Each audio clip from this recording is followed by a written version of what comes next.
दिन की गर्मी की तरह मेरठ का सियासी पारा भी चढ़ रहा है, क्योंकि सबको पता है आज नेता और जनता आमने सामने होने वाले हैं। लेकिन उससे पहले आइए आपको सुना देते हैं। प्रधानमंत्री नरेंद्र मोदी ने कहा कि एजेंसियों के बारे में जो विपक्षी पार्टियां कह रही हैं कि एजेंसियों का इस्तेमाल हो रहा है, दरअसल वो हार के लिए अभी से बहाना ढूंढ रही हैं। सुनिए। आखिर ईडी सीबीआई कैसे बनी?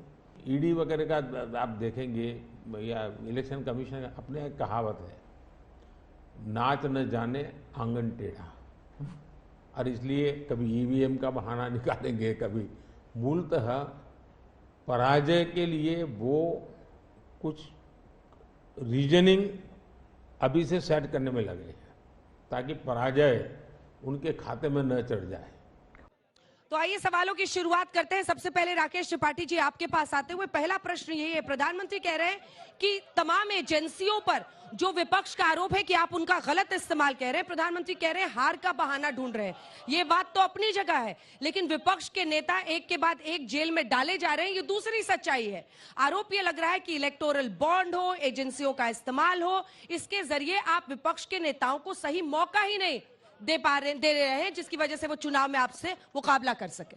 देखिए अंजना जी, सबसे पहले तो ये क्रांति की धरा है। इस क्रांति की धरा से मंगल पांडे ने जो विजय का सूत्रपात किया था ना देश की आजादी का, वही विजय की आजादी का सूत्रपात हम मेरठ से करने वाले हैं। भारतीय जनता पार्टी यहां से जीत करके आएगी। आपने एजेंसीज के दुरुपयोग की बात की। देखिए सच बात यह है कि पिछले 10 वर्षों के भीतर 2200 करोड़ रुपए ईडी ने जब्त करने का काम किया है। नोटों की गड्डियां बरामद हुई हैं। किस प्रकार से जनता की गाढ़ी कमाई को लूट करके रखने का काम ये सपा बसपा कांग्रेस के नेताओं ने करने का काम किया था, जिसको आज मोदी जी ने कहा था ना खाऊंगा ना खाने दूंगा, आज उसको जमीन पर उतारने का काम किया है। और भ्रष्टाचारियों में दहशत है, भ्रष्टाचारियों में बौखलाहट है, भ्रष्टाचारी परेशान है और इसीलिए भ्रष्टाचारी तरह तरह का गठबंधन करने का प्रयास कर रहे हैं। लेकिन भ्रष्टाचारी कितने भी गठबंधन करने का प्रयास करें, सच बात तो यह है कि उत्तर प्रदेश में तो इनके गठबंधन की रस्सी खुल गई है। हम तो कह रहे हैं कि विपक्ष की खुल गई गठबंधन की रस्सी और भाजपा यूपी में जीतेगी 80 की 80। और मेरठ के युवाओं को सपा ने सिखाया ही क्या था? इन्होंने सपा ने युवाओं को सिखाया बजाना केवल हल्ला, हमने युवाओं के हाथ में थमा दिया बल्ला।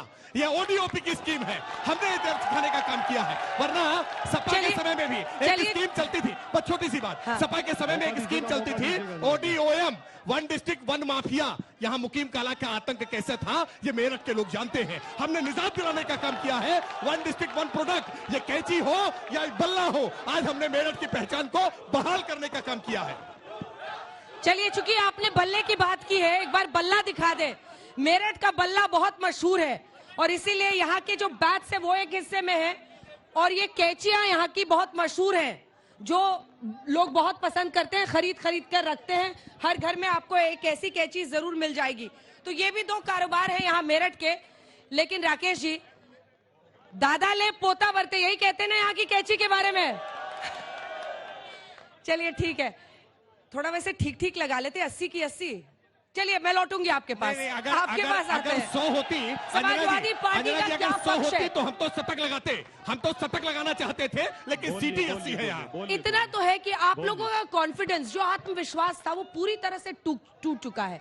पिछले चुनाव में बीएसपी, इस चुनाव में कांग्रेस, लेकिन इससे क्या हो जाएगा? कितनी सीटें? देखिए, सबसे पहले जो मेरठ की महान जनता, उसको नमस्कार, राम राम, सत श्री अकाल और सलाम। मैं बात यहां से शुरू करूंगा कि देर आए और दुरुस्त आए। आखिर चौधरी चरण सिंह का नाम ले ही लिया क्यों? ये वही लोग हैं ना जो उनके बेटे से कोठियां खाली करा रहे थे। ये वही लोग हैं ना जो उनके बेटे पे लाठियां चला रहे थे। ये वही लोग हैं ना जो बेटियां धरने पे बैठी थी और उस सांसद के पक्ष में खड़े थे। देखिए वही लोग हैं। ये वही लोग हैं ना जो अभी बोल रहे हैं कि युवाओं के हाथ में बल्ला। अरे आपके गृह मंत्री, हमारे गृह मंत्री, इस देश के गृह मंत्री ने कहा था कि इस देश का युवा पकौड़ा तल लेगा। ये वही लोग हैं, देखिए ध्यान से, ये वही लोग हैं जिन्होंने आज तक चौधरी चरण सिंह की पुण्यतिथि और जन्मतिथि पे एक माला नहीं चढ़ाई। ये वही लोग हैं, देखिए ध्यान से, ये वो लोग हैं, ये वो लोग हैं। जब इलाहाबाद में युवाओं ने फांसी लगा के जान दी तो मुख्यमंत्री गाड़ी लेकर निकल गए और वहां के शिक्षक, युवा पेपर लीक होते रहे और वो पिटते रहे। ये वही लोग हैं, देखिए ध्यान से, ये वही लोग हैं, ये वही लोग हैं।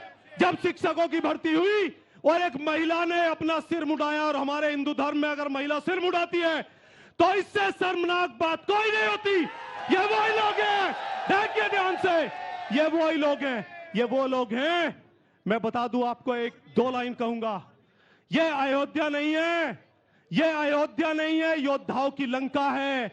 और इनका मानस चरित्र नहीं, ये सिर्फ चुनाव का डंका है। ये वो लोग हैं आज। अच्छा राठी जी, आपकी बात का जवाब दे दिया, 2 सेकंड लूंगा। हाँ, भाई मैं उसमें एक सवाल जोड़ रही थी, क्योंकि आपने चौधरी चरण सिंह, आप ही से पूछ रही हूँ, चौधरी चरण सिंह का आपने नाम लिया, आपने कर लिया था, उसी का तो चरण सिंह जी को भारत रत्न किसने दिया? अभी बता रहा हूँ किसने दिया? इतने दशकों तक आप लोगों ने क्यों नहीं सोचा? सवाल का जवाब दे दूं, 2 सेकंड बस। इन्होंने, आपने पूछा मनोबल किसका टूटा? मनोबल उसका टूटा जिसने आकर के गांव गांव यहां रैली की। मुख्यमंत्री, प्रधानमंत्री, गृह मंत्री, पूरा का पूरा भारत सरकार घुसी हुई है गांव में, वोट नहीं मिल रहे, फिर भी मनोबल हमारा टूटा। पंचायत हो रही है, कमरे में बंद करके संगीत सोम जी और संजीव बालियान जी की आधा घंटा मुख्यमंत्री लेके बैठ रहे हैं, लेकिन जनता ने बोल दिया इस बार नहीं। तो मनोबल किसका टूटा है अंजना जी? मनोबल इनका टूटा है, इनकी शकल देखिए। अच्छा ठीक है, चौधरी चरण सिंह को देखिए, चौधरी चरण सिंह जी को भारत रत्न क्यों नहीं दिया? पहले किसने दिया? देखिए मैं चौधरी चरण सिंह पहले से भारत रत्न है, और भारत रत्न जो उन्होंने दिया है, देखिए प्रधानमंत्री जी आपस में नहीं, प्रधानमंत्री जी हर चीज बड़ा सोच समझ के करते हैं। जब उन्हें लगा कि पश्चिम में लठ उठा लिया और गन्ना लेके किसान चल दिए, तो उन्हें लगा कि कुछ ऐसा करना चाहिए, इसलिए उन्होंने इसकी घोषणा की। आज भी मैं आपसे कहना चाहता हूं, जयंत चौधरी हमारे भाई हैं, भाई थे और भाई रहेंगे, ठीक है, लेकिन मलूक नागर साहब, किसान लोग इनको नहीं स्वीकार करेंगे। मलूक नागर साहब पूर्व सांसद बीएसपी नहीं, मौजूदा नेता आरएलडी नहीं, मौजूदा सांसद और राष्ट्रीय महासचिव आरएलडी। ठीक है, अब आते हैं सवाल पर। देखिए, आपको जयंत चौधरी जी के लिए बैटिंग करनी है तो सवाल तो तगड़ा आएगा, पक्का। सब कह रहे हैं उन्होंने यूपी में फिर पलटी मार ली, पहले थोड़ा संशोधन और जयंत जी कहते हैं कि पलटी नहीं मारी, मैंने पटकन ही मार दिया है। ये क्या होता है, जरा समझाइए। देखिए, सबसे पहले संशोधन करने में मेरठ का लोकल हूं, मेरा घर यहाँ है। ये 1857 में मंगल पांडे जी के साथ धन सिंह कोतवाल की भी धरती है।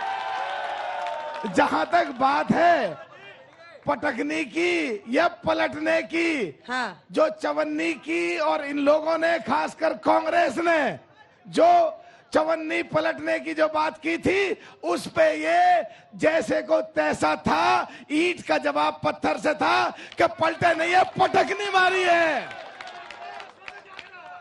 अनिल यादव जी, यूपी में एक वक्त पर दबदबा होता था कांग्रेस पार्टी के लिए, आप लोगों के लिए बड़ी चिंता की बात होनी चाहिए। कभी इसको पकड़ना पड़ता है, कभी उसको पकड़ना पड़ता है, फिर उसको पकड़ना पड़ता है, क्योंकि जो भी स्थिति होती है बड़े भैया बनके ही समाजवादी पार्टी आपके साथ आती है। ऐसे में यूपी में कितना बड़ा चैलेंज है आप लोगों के लिए? सीटों पर दावेदारी दमकर ठोकने की स्थिति में है क्या आप? अंजना जी, सबसे पहले तो मेरठ की इस पावन धरा को मेरा नमन, आपके व्यूअर्स को, सामने बैठे और देखने वालों को सबको नमस्कार। देखिए, राजनीति में ऊपर नीचे चलता रहता है, यही भारतीय जनता पार्टी वाले 2 सीटों पे थे, आज सत्ता में है तो ये तो चलता रहता है। अब देखिए, मैं मुख्य मुद्दे पे बात करता हूं, क्योंकि आज आप सुबह से पश्चिम उत्तर प्रदेश घूम रही हैं, अलग अलग जिलों में जा रही हैं। मैं आपको बताना चाहता हूं कि मोदी जी का जो सूर्य उगा था ना जीत का 2014 में, इस पश्चिम उत्तर प्रदेश ने मुख्य भूमिका निभाई थी, और जो ये सूर्य अस्त होगा, ये पश्चिम उत्तर प्रदेश उसमें भी मुख्य भूमिका बनाएगा। और ये मैं पूरी जिम्मेदारी से इसलिए कह रहा हूं, इतनी दिल्ली की सड़कों पर गाड़ियां नहीं चलती जितनी मेरठ की सड़कों पर सुबह सुबह 5 बजे नौजवान दौड़ लगाता है। क्यों? क्योंकि वो चाहता है कि उसकी भर्ती पुलिस में हो जाए, वो चाहता है फौज में हो जाए। और प्रधानमंत्री जी ने क्या किया? अग्निवीर की योजना लिया है। 4 साल में इस पश्चिमी उत्तर प्रदेश और देश के युवा को बेरोजगार करने का काम किया है। अपने लिए कहते हैं कि 2047 तक मुझे सत्ता दे दो, और हमारे नौजवानों को कहते हैं कि 4 साल बाद रिटायर हो जाएं। देखिए, इनके पास ना कोई विजन है, ना प्रदेश के लिए, ना देश के लिए, ना ही मेरठ के लिए। और पूरी जिम्मेदारी से कहता हूं, इनके जो प्रत्याशी हैं मेरठ के, उनसे सवाल पूछा गया कि भैया जब जीत जाओगे तो आप मेरठ के लिए क्या करोगे? तो पता है क्या कहते हैं? पहले आप जिता दो, उसके बाद मैं सोचूंगा। इस मानसिकता से मेरठ का विकास होगा। अंजना जी ये कहते थे काला धन वापस लाएंगे। आप इनका मैनिफेस्टो उठा के देखिए, जितने वादे इन्होंने मैनिफेस्टो में पिछली बार कहा था कि किसानों की आय दोगुनी करूंगा, इस बार वाले मैनिफेस्टो में जिक्र भी नहीं किया किसानों का। 2 करोड़ रोजगार की बात करते थे, वहां भी जिक्र नहीं करा। ये कहते थे कि कश्मीरी पंडितों को कश्मीर में वापस ले जाएंगे, इनके मैनिफेस्टो में जिक्र नहीं है। इतने बड़े पलटूराम ये हैं, कौन चवन्नी है, कौन पलट रहा है, आप इससे अंदाजा लगा लीजिए। और एक बात और, एक अंत में एक बात और कह रहा हूं, देखिए काले धन की बात हो रही है। इलेक्टोरल बॉन्ड देश का सबसे बड़ा घोटाला है, ये मैं नहीं कह रहा, देश की फाइनेंस मिनिस्टर के पति ने ये बात कहा है, तो अब तो मानना पड़ेगा। और देखिए आप मोदी जी आजकल जहां भी भ्रष्टाचारी हो, ढूंढ ढूंढ के उसको जकड़ने का काम नहीं कर रहे, ऐसे जो जकड़ा जाता है, बल्कि ऐसे जकड़ने का काम कर रहे हैं। जहां कोई भ्रष्टाचारी होगा उनके खिलाफ मुकदमे माफ होंगे और वो भाजपा में आ जाएगा। ठीक है, जवाब ले लेते हैं कि करके छोटा छोटा बोलेंगे तो सबको राठी जी को भी मौका मिलेगा। अरुण गोविल को क्यों चुना आपने? और वो कह रहे हैं कि जितने आरोपी हैं सबको झप्पिया पा रहे हैं आप लोग अपनी पार्टी में। देखिए इलेक्टोरल बॉन्ड की बात वो लोग कह रहे हैं जो बेल बॉन्ड भर करके रिहा है जमानत पर, वो बेल बॉन्ड भर के रिहा लोग इलेक्टोरल बॉन्ड की बात कर रहे हैं। देखिए अभी समाजवादी पार्टी ने कहा कि अयोध्या नहीं है ये। सच बात यह है कि इनको अयोध्या से बहुत रंज है। ये अयोध्या बना भी नहीं सकते हैं, क्योंकि अयोध्या को हम अयोध्या जी कहते हैं। अयोध्या के लिए हमारा सम्मान है। ये भगवान राम से चिढ़ते हैं, इसलिए आज अरुण गोविल पर सवाल उठाने का काम कर रहे हैं, क्योंकि अरुण गोविल के भीतर इनको राम राज्य दिखाई पड़ता है, रामत्व दिखाई पड़ता है। ये रामद्रोही, ये राम भक्तों पर गोली चलवाने वाले लोग ये बर्दाश्त नहीं कर सकते कि प्रभु राम की छवि को लेकर के कोई कैसे जनता के बीच में जा सकता है। इसलिए विरोध अरुण गोविल का नहीं, बल्कि उनके भीतर की प्रभु राम की छवि का करने का प्रयास कर रहे हैं। सच बात यह है कि भारतीय जनता पार्टी की आज मोदी की गारंटी पर सबका भरोसा है। पूरा देश आज मोदी की गारंटी पर भरोसा कर रहा है, क्योंकि मोदी जी जो कहते हैं वो होता है, और जो होता है वो दिखाई पड़ता है। हमने कहा था कि हम आवाज देंगे।